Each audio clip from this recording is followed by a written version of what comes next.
There are laptops people buy, and then there are laptops people fall in love with. The Dell XPS was the second kind. For a window of time that felt almost too good to be true, the XPS wasn't just the best Windows laptop you could buy. It was the best laptop, full stop. The one reviewers recommended without hesitation. The one that made MacBook owners glance over nervously. The one that redefined what a premium Windows machine could look like, feel like, and perform like. And then, somehow, it all fell apart. Not in one dramatic moment, not with a single catastrophic decision, but slowly, quietly, and then all at once, the way the best things always seem to fade. Today, the XPS sits in a strange place, still recognizable, still premium on paper, but no longer the name everyone reaches for when someone asks what laptop to buy. So how did that happen? How does a product go from the top of every recommendation list to the subject of Reddit threads titled, "Is the XPS still worth it?" with the comments firmly divided?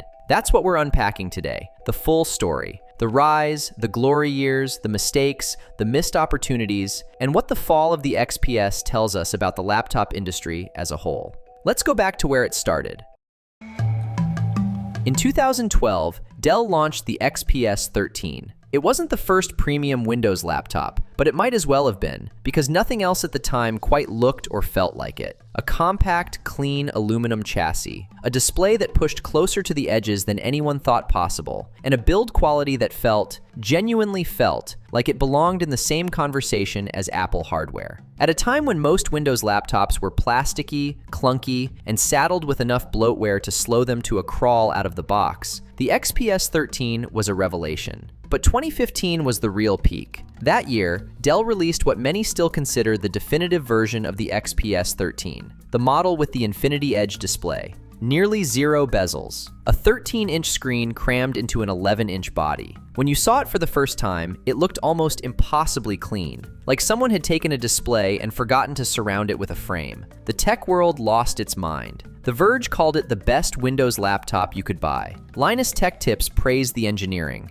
Laptop Mag handed it top honors. Reviewers who had spent years defaulting to Apple recommendations were suddenly suggesting something different, and ordinary people agreed. The XPS delivered where it counted. The display was stunning. The keyboard had real, satisfying depth. The carbon fiber palm rest felt cool and premium under your hands. The aluminum chassis was solid without being heavy. Battery life was reliable. Build quality felt honest. It wasn't just a laptop that looked good in photos. It was a laptop that felt good to own, to carry, to open every morning and actually use. For a few years, buying an XPS was one of the easiest decisions in tech. Almost nobody argued with it. But behind that flawless surface, something was already beginning to strain. The first cracks weren't dramatic. They were subtle. They showed up in forum posts, in long-term ownership reports, in the kinds of reviews that only emerge after months of real use rather than a weekend of benchmarks. Thermal throttling. As Intel pushed its processors harder and faster, they also pushed them hotter. And the XPS chassis, gorgeous as it was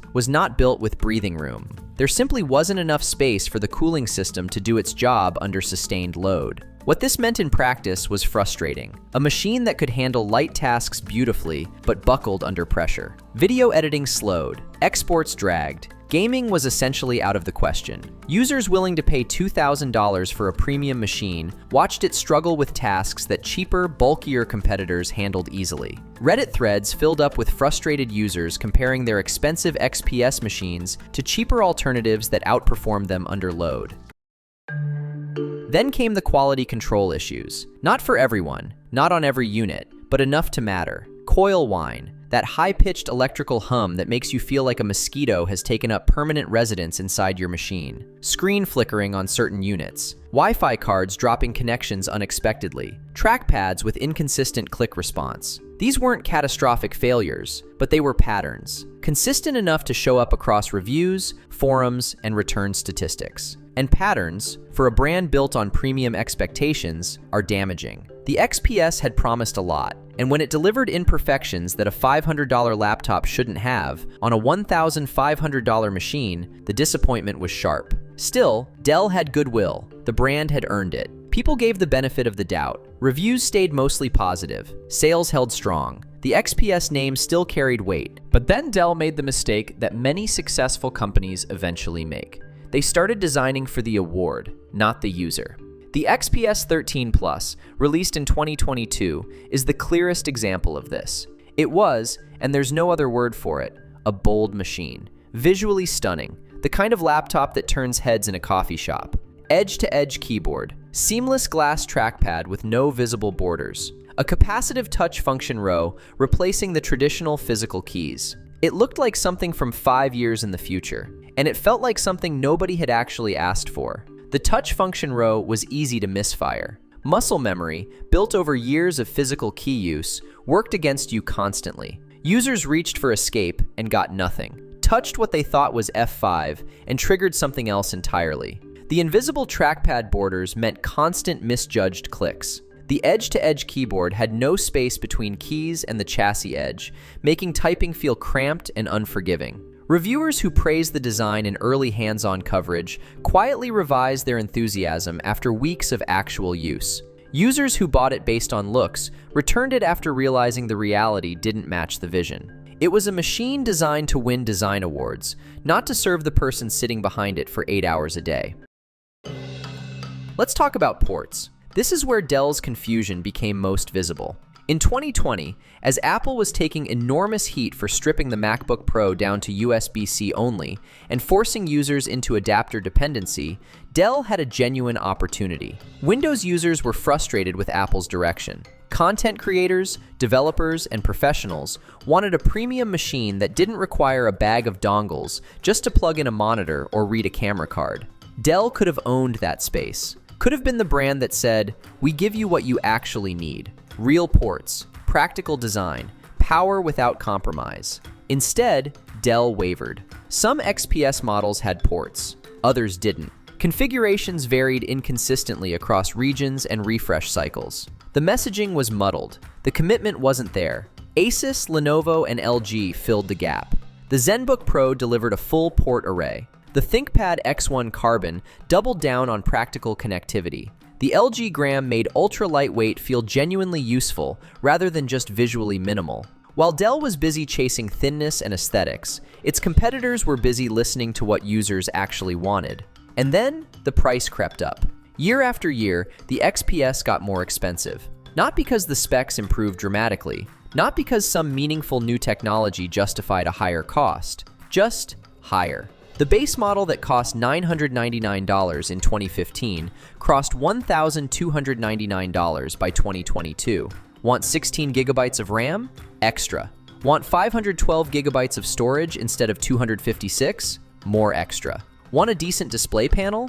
Upgrade tier. Meanwhile, the value proposition was being dismantled from the other direction as well. For the first time in a long while, premium laptop buyers had real alternatives that weren't just competitive, they were superior.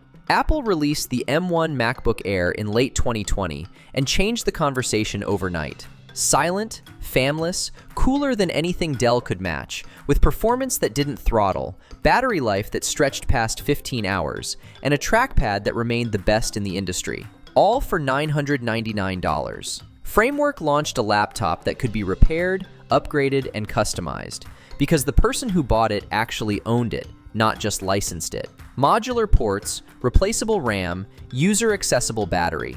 For buyers who cared about longevity and sustainability, Framework made the XPS's soldered components and sealed chassis feel like a bad joke. Asus delivered OLED panels at prices Dell hadn't matched. LG kept refining the Gram. Even Microsoft's Surface lineup grew more compelling. The laptop market didn't just move, it evolved. And Dell, so long at the front, found itself struggling to keep pace. I remember watching a side-by-side video around this time. An M1 MacBook Air against an XPS 15. Same workflow, video editing, multiple apps, sustained workload. The MacBook ran silently. The XPS 15 fans audible across the room. The MacBook lasted 12 hours. The XPS needed a charger around 4. The MacBook stayed cool enough to use comfortably on your lap. The XPS was warm enough to make you reconsider. For a machine that cost more, it offered meaningfully less, and users noticed. Dell's market share in the premium segment slid. Review scores drifted downward. Longtime XPS fans started posting goodbye threads. Switched to MacBook after 10 years on XPS. Here's why. long-form forum posts from power users explaining exactly where the relationship broke down. The XPS hadn't become a bad laptop, but in a market full of great ones, not bad wasn't enough anymore. The tragedy in all of this is that Dell built something genuinely special. The XPS 13 of 2015 proved that a Windows laptop could be world-class. It demonstrated that premium didn't have to mean compromised. It showed that design and function could coexist beautifully, that you didn't have to choose between a machine that looked incredible and one that actually worked. That proof mattered. It raised standards. It pushed Apple. It pushed the whole industry. But proving it once isn't the same as protecting it forever. Dell lost the thread. Somewhere between chasing thinner designs, cutting thermal budgets, making bold keyboard experiments nobody wanted, and letting prices float away from value, the thing that made the XPS special got buried. And here's what makes that especially frustrating. None of it was inevitable. The thermal issues were solvable. Other manufacturers with similar form factors managed better cooling by simply prioritizing it. The quality control problems were fixable with tighter manufacturing standards. The port decisions were reversible. Apple eventually proved that by bringing back HDMI and MagSafe. The keyboard experiment failed, but it didn't have to be tried in the first place. These were choices, and choices can always be different. Today, Dell is trying. Recent XPS refreshes have made improvements. Cooling has gotten slightly better. Displays are more competitive. Intel's latest chips have helped close some gaps. And Dell is clearly aware that the reputation has slipped. Marketing has become more aggressive, pricing more varied, configurations more flexible. But rebuilding trust is slower than losing it. And in a market where Apple's M-series machines have reset expectations for what a laptop can do, and where brands like Framework and Asus have made compelling cases for different values entirely, Dell has a steeper climb than it might have expected just a few years ago. The question now isn't whether the XPS is bad. It isn't. It's whether Dell can find its way back to what made the XPS great. Not just competitive, not just premium on paper, but genuinely, honestly, unambiguously worth recommending. And that takes more than spec sheets and marketing. It takes a return to the thing the 2015 XPS had in abundance. The courage to build something that serves the person using it, even when that means making harder, less flashy decisions. The laptop world will keep moving. New processors, new displays, new materials, new form factors. The brands that win long-term aren't always the ones with the most dramatic announcements. They're the ones who earn trust slowly and protect it carefully. Dell earned trust with the XPS. They built something people loved. The question is whether they remember how they did it. And speaking of things that used to be great but quietly got worse, have you ever noticed how laptop webcams are somehow still terrible in an age when your phone shoots cinema quality video? The reasons behind why manufacturers keep shipping bad webcams on expensive machines are more complicated than you'd think. Click on the next video to find out what's really going on.